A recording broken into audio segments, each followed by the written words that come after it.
koer on juba siin, siis teeme avaharjutuseks minu meelest, kui ma nüüd ei eksi, on Harry Lemberg pannud nime Hitleri koera ühele harjutusele.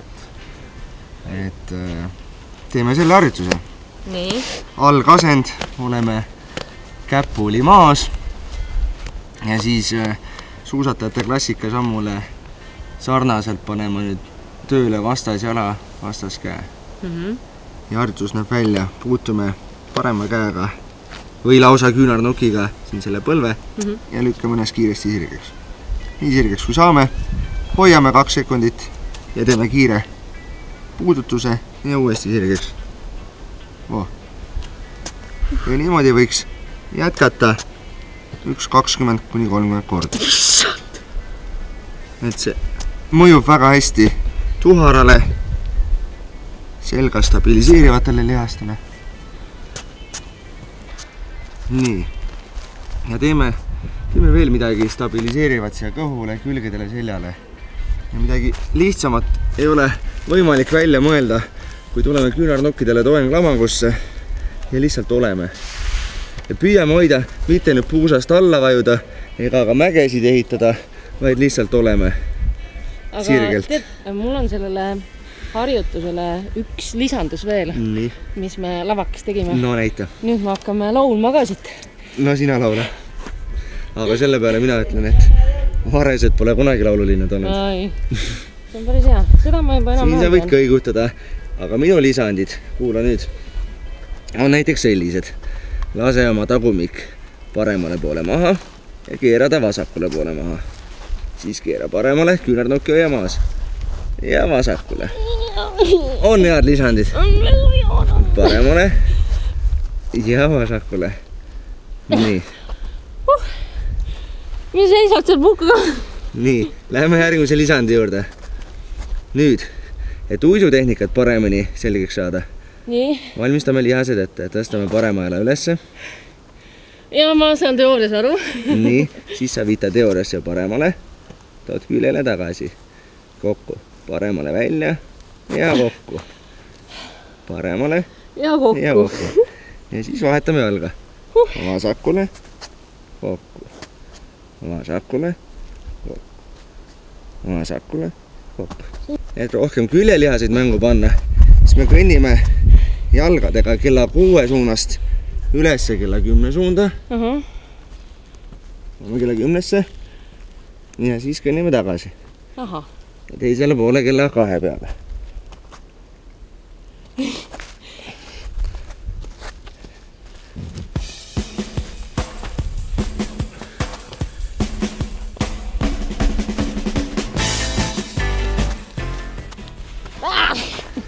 Nii, ja saksa suusatajatele meeldib sellist harjutust teha. Kus nad sellest asendist tõstavad vastas jala, vastas käe ja hoiavad. Võimatu, aga proovime. Ja 10 sekundi järel vahetavad kätt jalga.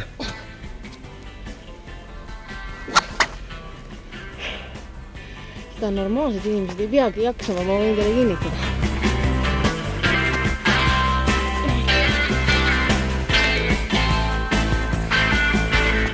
Aga teeme kõhule siis ka midagi. Teeme kõhule midagi lihtsalt. Teeme. Tantsida meeldib sulle? Jaa. Diskat? Ma juba tean, et ma ütlesin vale vastuse. Nii. Tantsida sulle meeldib? Jah. Reeva, ole hea, pane muusikat.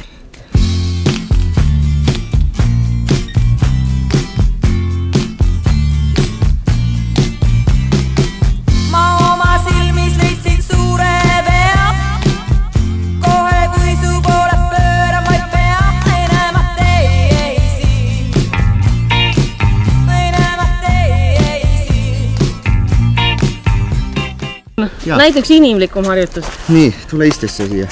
Kõige tavalisem. Pane käed rinnale. Lase ennast üle peal alla. Ja tõuse istesse. Lased alla. Tõused istesse. Inimlikud harjutused on igavad. Inimlikud harjutused on inimestele.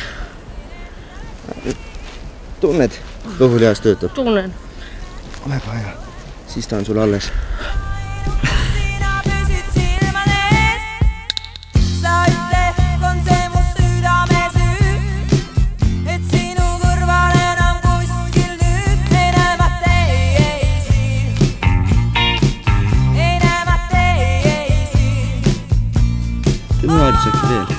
nii. Teeme tuharatele ka. Nii. Nii. Ma kuulan. Kõlas kohe, et ja seda võiks teha. Nii. Teeme hästi lihtsa harjutuse. Lähme kõhuli maha. Hiljem ka, kui seda tuisutehnikat sõita, siis võiksid tuharalihased hästi treenitud olla. Tuleb palju lihtsamalt välja. Seda nimetame ka puhkeharjutuseks. Sa võid panna pealause käte peale. Nii. Vaata. Ainus, mis sa tegema pead, on see, et sa tõstad jalad ülesse, niimoodi, et põlved maad ei puutu. Siis viid jalad harki ja tood kokku. Viid harki, tood kokku. Oh, see on tore harjutus. On nii? Jaa. Mõjub? Jaa. Väga hea. Nii. Me tegime seda jalgadega. Jätame asendi samaks. Puhke asend. Teeme õlavöötmele ka natuke harjutusi. Selleks ei tee mitte midagi muud, kui plaksutame käsi. Nii. See käib niimoodi. Teeme plaksu ette, taha, ette, ette, tapp, tapp, tapp.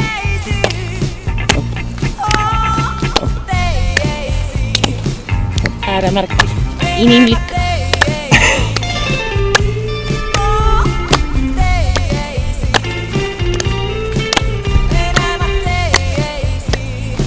Mis koht kangeks jääb? Kui jääb? Alaselga. Jaa. Veel midagi? Tuharad.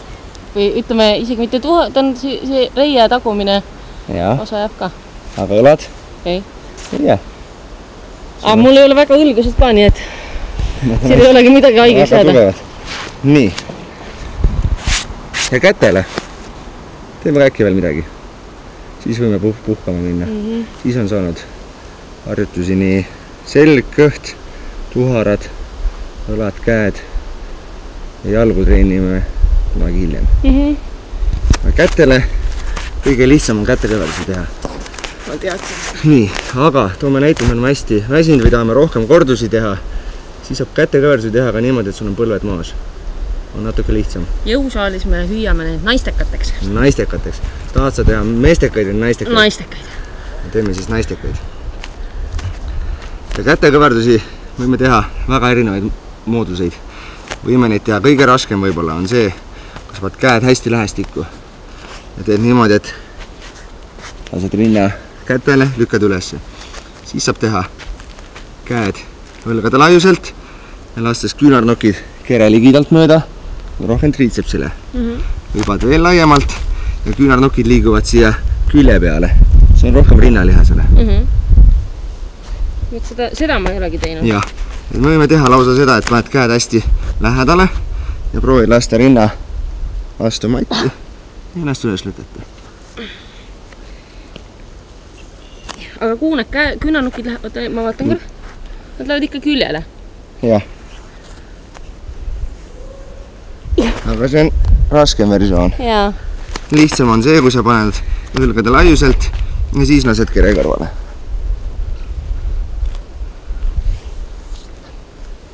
Ja et rinnalihast treenida, vaat veel laiemalt ja küünarnokid liiguvad täpselt kõrvale.